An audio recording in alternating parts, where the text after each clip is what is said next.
You can have that big upset where you think you're winning. It's a surefire thing. You've set yourself up for success. And then bam, sneaky Tyler makes his way through.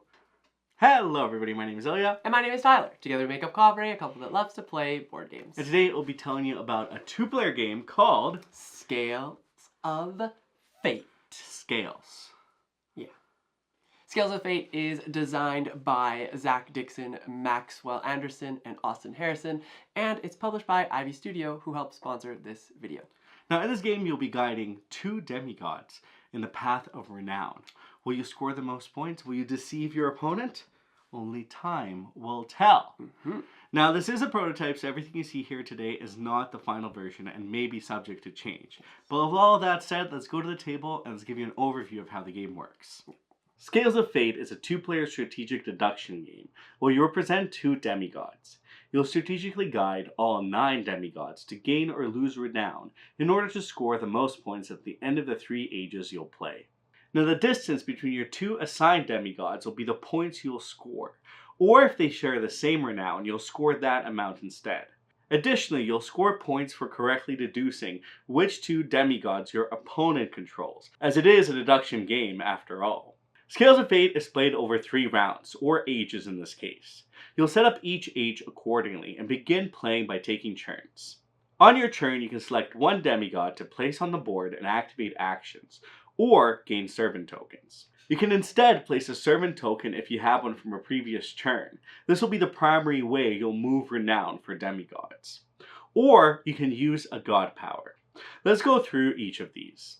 When an age is set up, there'll be a set amount of action tiles on the main board.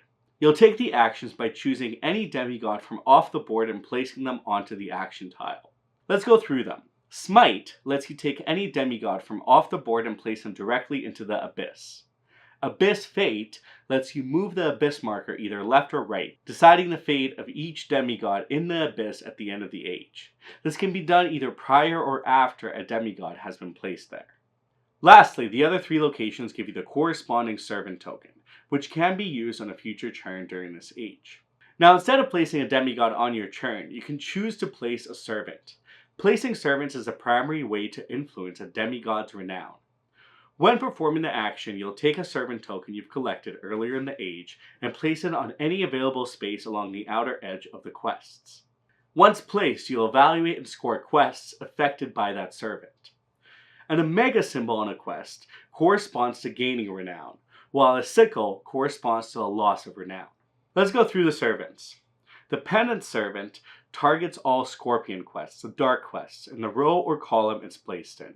Any demigods connected to these quests will gain or lose renown based on values displayed on the quests. The Vesper Servant targets all Feather quests, the Light quests, in the row or column it's placed in. Again, any demigods connected to these quests will gain or lose renown based on the value of the displayed quest. Lastly, Hadria's servants affect only the quests they directly touch, whether dark or light. The quest will affect any adjacent demigods as explained before. Now instead of using a servant or placing a demigod, you can use a god power. There are 3 powers available at the start of the game. Once used, you'll take the token and flip it face down. It will then lose you a point at the end of the game. Yes, they're powerful, but they do come at a cost. Here's what they do. Smite gives you the ability to send any demigod to the abyss. This includes any that have already been placed. If a demigod is taken from an action tile, you'll flip the action tile over. A player may still place a demigod on the space, but they'll no longer gain the action from it. Switch. This one gives you the ability to switch the position of any 2 demigods. This can be from anywhere, off the board, on the action tile, or from the abyss. Lastly, Steal. This lets you take an unused servant token from your opponent. You can now use it on a future turn. And that's the actions you can take. You'll play an age until all action tiles have been filled with demigods and all servants have been placed. This concludes the age. Now when an age ends, you'll score the demigods in the abyss according to the abyss marker. Both players will then announce if any of their assigned demigods meet the criteria on top of the current age card, with either a yes or a no. This gives information for the deduction element of the game. You'll then prepare and play the next age. After 3 ages have concluded, the game comes to an end. You'll first guess which 2 demigods your opponent is playing, which will follow a reveal. You're now ready to score.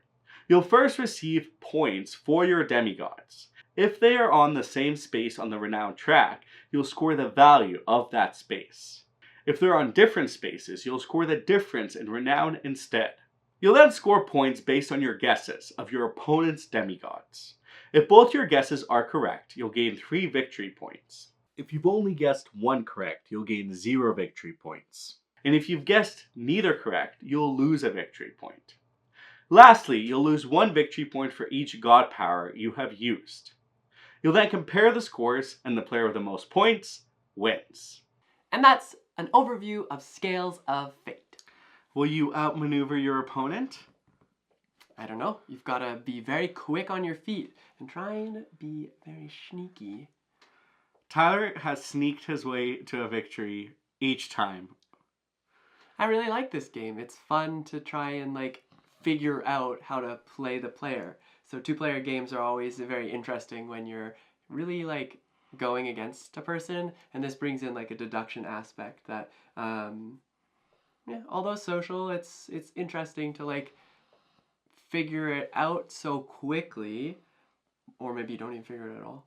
Yeah, the way you really explore the game, you can be really intentional, or you can potentially do some bluff moves to try to throw your opponent off the trade, because the amount of points in this game, it's going to be close. It is. Each point matters. Even if you use that god power, losing that 1 point, it likely will matter.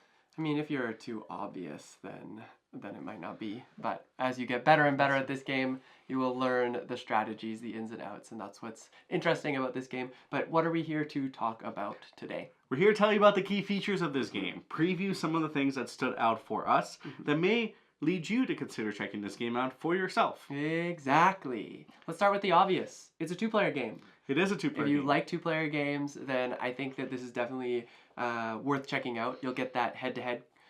I'll say head-to-head combat that most people are looking for when they're talking about 2-player games. You really end up playing the other player, and that's sometimes a key feature in 2-player games, and Scales of Fate definitely has that in it. What this game presents too is that ability to not really know what's going to happen until the end. There's a lot of 2-player games where you feel like you've lost kind of halfway through the game. Where this game, the world is your oyster. There could be a huge upset at the end of the game. With the god powers into play, you could lead to a shift that shifts what felt like a clear victory to a complete demise. Yeah, those god powers, you gotta watch out. You gotta use them right and use them wisely. Which is another point, not totally about the god powers, but this game does play really quickly, and that's really nice in the sense that you've played one game, you can move into another game, and with whoever you're playing with, you're bound to want to almost do a best of 3, best of 5 type situation. If you have enough time, of course. But like I said, it plays relatively quickly. Or maybe you'll make the time and then you'll be late. Ooh. No one likes that. Another element of this game, of course, is the production quality. I feel like this is something Ivy Studios is quite known for. Yeah. They certainly elevate the production with the gold foil, the intentional design of how everything clicks into place, and also just the tactile feel in this game. Oh, yes. Placing those quests into their space and then placing the action tokens, ooh, it just feels good. And there are some chonky bits, so you're gonna be grabbing a small meeple is one thing, but these things are gigantic, and it's fun to be able to move them around. The final production will also have a little field journal, so instead of a little paper pad, you'll have a little journal where you can kind of secretly take notes to be like, Tyler cannot be this character, so X. Exactly. Because of deduction, which is important. Yeah. Which is another reason you might want to check this game out. It is a deduction game where you'll be playing 3 rounds, and each round will give you a sense of what's going to be happening, and you can play around it. With that question that you end up having to answer at the end of the round, maybe there's certain things you want to do, certain demigods that you want to use to manipulate that or confuse your opponent, or maybe you have a clear-cut strategy and you're just heading toward it without any notice of that statement in mind, but sometimes it works out, right? And all of those things are just mind games. You can play some superior mind games with your opponent. Are you going to place a piece intentionally, Or are you going to place a piece to completely throw them off your scent? Yes. No one really knows except for you who knows your two demigods. And I think that's a fun element because in this game, you really can do what you need to do and kind of push your boundaries of how much you move your demigods or what you do, and then sneak in a last action at the very end to secure your victory without even any hint of your opponent knowing of who your demigods are. Mind games. There are a lot of ways to throw your opponent off. You do have to kind of be careful when you are deciding what to do because you don't want to like overcommit to throwing your opponent off, and that's what I think I can appreciate about this game and what others might appreciate about it is there's no like, I mean, maybe you accidentally move the demigod that your opponent is so that they're in a better scoring situation, but in the rare occurrence, you could technically both have the same demigods, and then you'd be fighting for the same stuff. So that would be an interesting way to play the game. And yeah. A lot of deducing. And the last thing we'll talk about here is this game is prone to big moments. And what I mean by that is there could be a significant upset. There could be a move you make that changes the whole landscape of the game. And there could be a core memory that is made in this game. And I think any game that has that factor of a big moment typically bodes well for me.